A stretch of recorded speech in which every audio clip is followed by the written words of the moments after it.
एक व्यक्ति को मिल रही थी लगातार असफलताएं। वह दुखी होकर अपने गुरु के मिलने गया। संत ने उसे सुनाई एक कथा।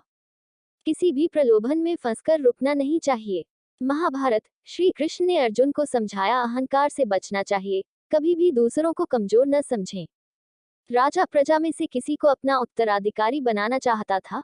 राजा ने घोषणा करवा दी कि अगले दिन जो भी व्यक्ति मुझसे मिलने राजमहल आएगा वही राजा बनेगा। वही व्यक्ति अपने लक्ष्य तक पहुंच सकता है जो किसी प्रलोभन में फंस कर रुकता नहीं है। इस संबंध में एक लोक कथा प्रचलित है।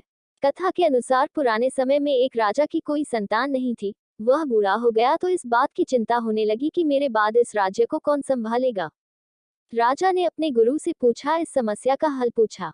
गुरु ने कहा कि राजन, अपनी प्रजा में से किसी योग्य व्यक्ति को उत्तराधिकारी बना देना चाहिए। ये बात राजा को समझ आ गई। उसने अपने मंत्री से कहा कि प्रजा के बीच ये घोषणा करवा दे कि कल जो भी व्यक्ति सूर्यास्त से पहले मुझसे मिलने राजमहल तक आ जाएगा उसे इस राज्य का उत्तराधिकारी घोषित किया जाएगा। ये बात सुनकर मंत्री ने कहा कि महाराज, ये तो बहुत ही आसान है, पूरी प्रजा ही राजा बनने के लिए यहाँ पहुँच जाएगी। राजा ने कहा कि ऐसा नहीं होगा, मुझ तक सिर्फ योग्य व्यक्ति ही पहुँचेगा। आप घोषणा करवा दीजिए। मंत्री ने राजा की आज्ञा का पालन किया और प्रजा तक संदेश पहुंचा दिया। अगले दिन बड़ी संख्या में लोग उत्तराधिकारी बनने के लिए राजमहल की ओर निकल पड़े।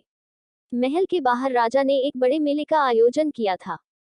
मेले में शराब थी, नाच गाना हो रहा था, तरह तरह के स्वादिष्ट पकवान थे, कई तरह के खेल वहां हो रहे थे। पूरी प्रजा उस मेले में ही उलझ गई।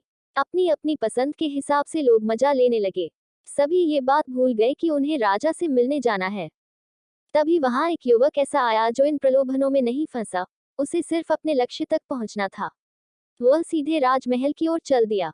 मुख्य द्वार पर 2 पहरेदार खड़े थे। उन्होंने युवक को रोका, लेकिन वह किसी तरह उनसे बचकर राजमहल में प्रवेश कर गया। अंदर पहुंचते ही उसे राजा, मंत्री और उनके मिल गए। राजा ने उस युवक को राज्य का उत्तराधिकारी नियुक्त कर दिया। कुछ लोगों को कड़ी मेहनत के बाद भी सफलता नहीं मिल पाती है। ऐसी स्थिति में निराश होने से बचना चाहिए। इस संबंध में एक लोक कथा प्रचलित है। कथा के अनुसार एक व्यक्ति बहुत मेहनत करता था, लेकिन उसे सफलता नहीं मिल पा रही थी। असफलता और धन की कमी की वजह से उसकी परेशानियां बढ़ती जा रही थी। ऐसे में वह दुखी हो गया। एक दिन वह अपने गुरु के पास पहुंचा। दुखी व्यक्ति ने संत को अपनी सारी परेशानियां बता दी। संत ने उसकी सारी बातें ध्यान से सुनी। गुरु समझ गए कि उनका शिष्य बहुत ज्यादा निराश है। उन्होंने शिष्य को एक कथा सुनाई। गुरु ने कहा कि किसी गांव में एक लड़के ने बांस और कैक्टस का पौधा लगाया। बच्चा रोज दोनों पौधों को बराबर पानी देता था, सारी जरूरी देखभाल करता था। इसी तरह काफी समय व्यतीत हो गया। कैक्टस का पौधा तो पनप गया, लेकिन बांस का पौधे में कुछ भी प्रगति नहीं दिख रही थी। लड़का इससे निराश हुआ, लेकिन उसने दोनों पौधों की देखभाल करना जारी रखा। कैक्टस का पौधा तेजी से बढ़ रहा था, लेकिन बांस का पौधा वैसा का वैसा ही था। लड़का ने कुछ दिन और दोनों की देखभाल की।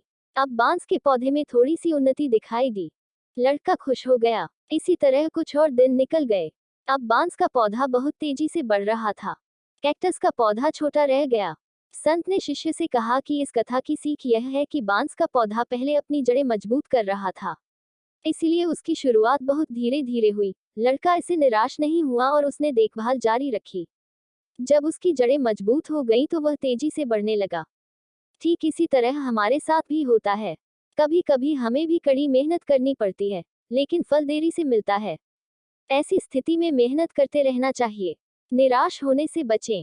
कथा की सीख। इस प्रेरक कहानी की सीख यह है कि हम अपने लक्ष्य तक पहुंचने के लिए रास्ते में रुकना नहीं चाहिए।